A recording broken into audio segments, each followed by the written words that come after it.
Tirei, vamos seguindo então e falar agora sobre Estados Unidos, trazendo aqui então detalhes de uma nova pesquisa Reuters Ipsos, mostrando aí então um empate técnico na corrida eleitoral dos Estados Unidos. Essas entrevistas que foram feitas depois da desistência de Biden, mostrando então Kamala Harris com uma vantagem de 2 pontos percentuais sobre Trump, 44% frente a 42%.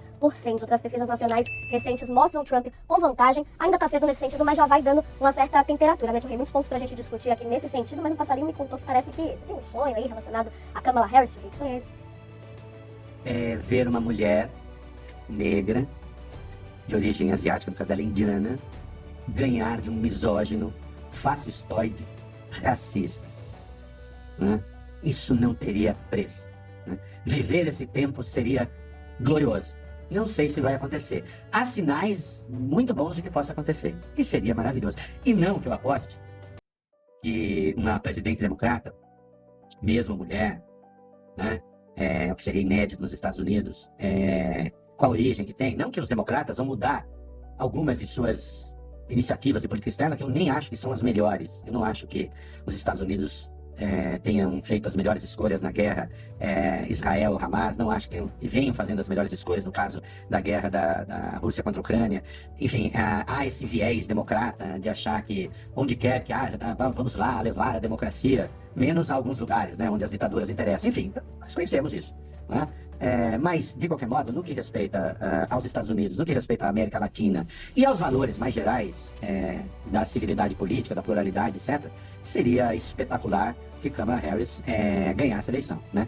Essa pesquisa que você se referiu é realmente a primeira pesquisa já com a nova situação. Todas as outras que estão por aí dizendo o Trump ligeiramente na frente ainda eram antes de ela se consagrar, digamos assim, como candidata. Eu mesmo disse aqui que eu achava que a tendência era devolver para o partido a decisão, né? A partir um pouco do Obama. Esse sim, até agora está um pouco distante, mas consta que ele vai aparecer depois como grande magistrado abençoando a candidatura dela. Mas o fato é que nunca se viu nada assim como aconteceu com Kamala Harris. Primeiro, você tem o fato realmente quase inédito de um presidente desistir de concorrer à reeleição. Só não é absolutamente inédito, porque houve 7 antes que, podendo concorrer, ainda que em alguns casos com outras regras, podendo concorrer, não concorreram. No exercício de um único mandato, não concorrer foram só 3 no século XIX. Nos outros casos, eram presidentes que ou pegaram o mandato, era um vice, pegaram o mandato de um titular, ou que ainda a regra era outra, podia concorrer, até mais de 2 mandatos. Mas, de qualquer modo, um presidente, exercendo um único mandato, desistir de concorrer, isso aconteceu 3 vezes no século XIX, das 5 que aconteceram, né? Então, dos 7. Então, realmente, é um evento raro, né? Eu acho que, apesar da pressão que o Biden vinha sofrendo, das sucessivas tentativas de desmoralização lideradas por Donald Trump, de forma desrespeitosa, né, assintosa, absurda, né, contra o incumbente, como se diz, né? Eu acho que os republicanos não esperavam que fosse haver desistência. Né? E os democratas pressionaram muito, desistiu, e nós estamos vendo assim, a velocidade com que a Kamala Harris conseguiu apoio de pré-candidatos foi muito impressionante, foi coisa de horas. Né? Em coisa de horas, aqueles que muita gente supunha, são postulantes também, talvez queiram decidir a coisa na convenção, disseram não, a candidata é ela.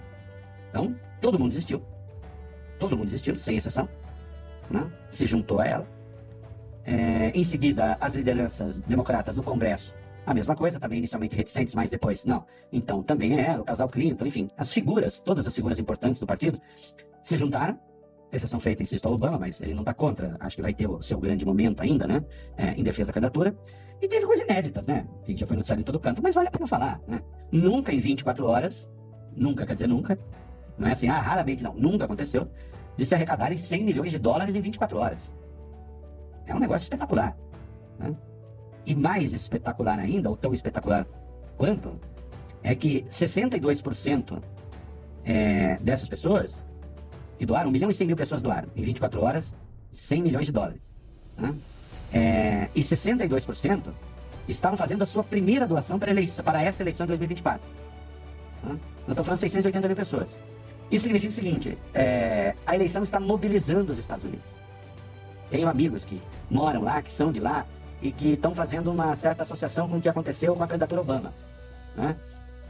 Ainda que por outros caminhos, mas o Obama também era considerado uma figura Será que será eles? Será mesmo esse cara que tem um discurso tão encantador, mas será que ele vai conseguir? Negro, não sei o quê. Inicialmente era considerado meio um azarão, né? E de repente parece que a coisa dele foi mais lenta, né? Foi acontecendo. A dela, de uma figura que era considerada relativamente apagada como vice, esperava mais dela, né? É bom lembrar que quando Kamala Harris foi escolhida para ser vice do Biden, ela já foi escolhida na linha, vamos escolher uma mulher jovem, dinâmica, com discurso fácil, para compor com um senhor, né, maduro e tal, né, e já havia algumas especulações sobre a idade dele, mas ele ainda estava em condições de enfrentar o debate, enfrentou muito bem.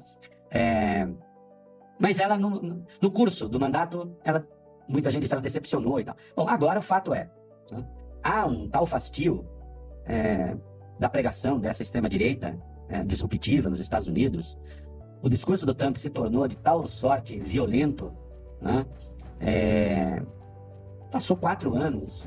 Quer dizer, ele incentivou a invasão do Capitólio e passou os 3 anos e tantos seguintes com uma linguagem de desestabilização do governo. Ninguém reconheceu o resultado das eleições de 2020. Acho que há um certo cansaço disso também em alguns setores dos Estados Unidos. Quem sabe, né? O fato de extraordinário. Até domingo, né, enquanto eu me preparava apenas para um evento de noivado, os democratas já tinham perdido a eleição.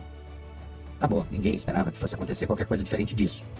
Né? A partir da carta de desistência do Biden, bom, os democratas passaram a ser competitivos.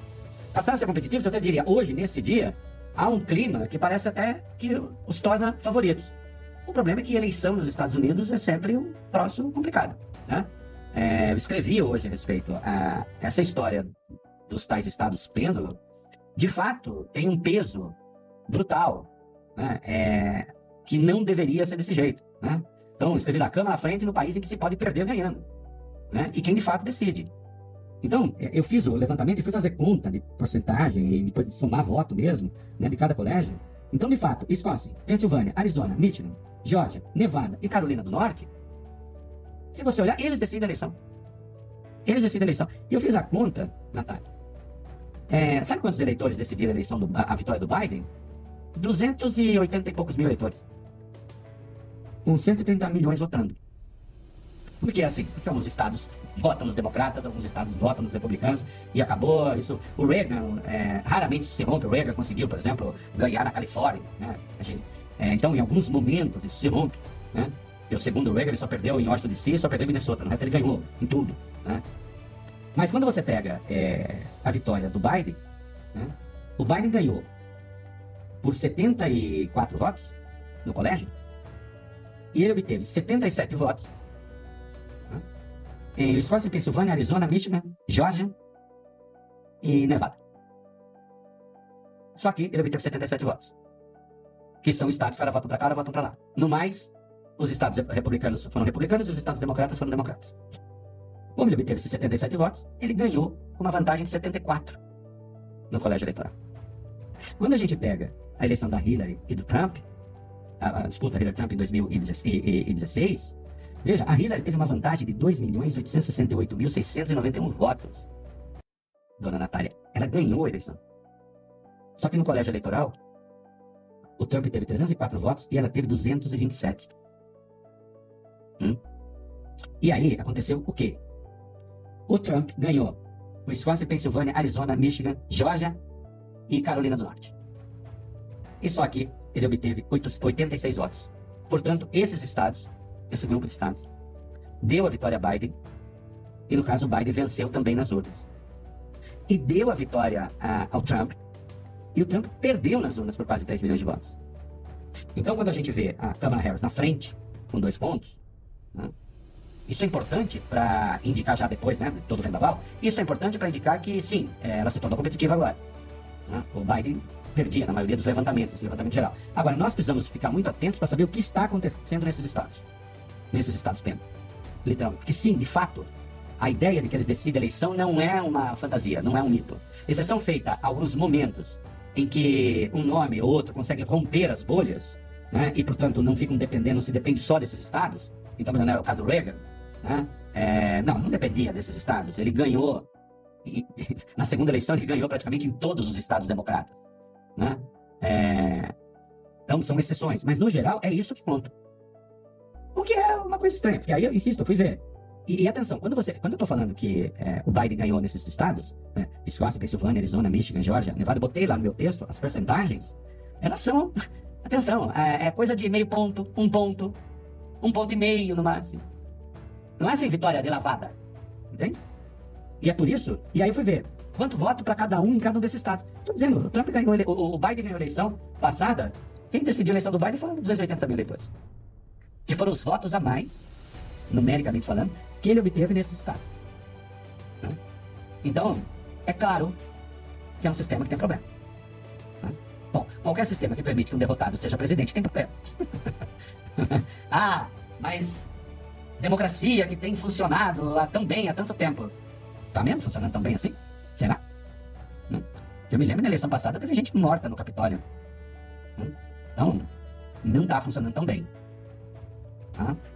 Mas, de qualquer modo, é o regime que eles têm lá. Fez-se esse sistema, isso tá lá tá lá no Federalista, nos textos dos chamados Founding Fathers, né? O Madison tem um texto, Madison tem um texto falando sobre a importância das assembleias, né? Dos parlamentos locais, o federal, para filtrar as paixões, né? Porque então você faz as eleições, os eleitores são sempre muito inflamados, mas aí a hora que você passa para a Assembleia filtra as paixões. O que tem acontecido nesse modelo é que, em vez de filtrar paixões, está estimulando as paixões. Né? E leva à radicalização, em vez de o contrário. Né? De qualquer modo, a derrota dos democratas era certa, a vitória de um biltre fascistoide era certa, e agora, não mais. Né? Eu diria, hoje o clima é favorável a Kamala Harris. Agora, os republicanos são meio zonzos, né? Estão um pouco assim, ainda não se recuperaram desse furacão. Mas a pancadaria ainda vem, né? A eleição tá longe ainda, né? Falta mais de 3 meses. Então, vem coisa feia por aí.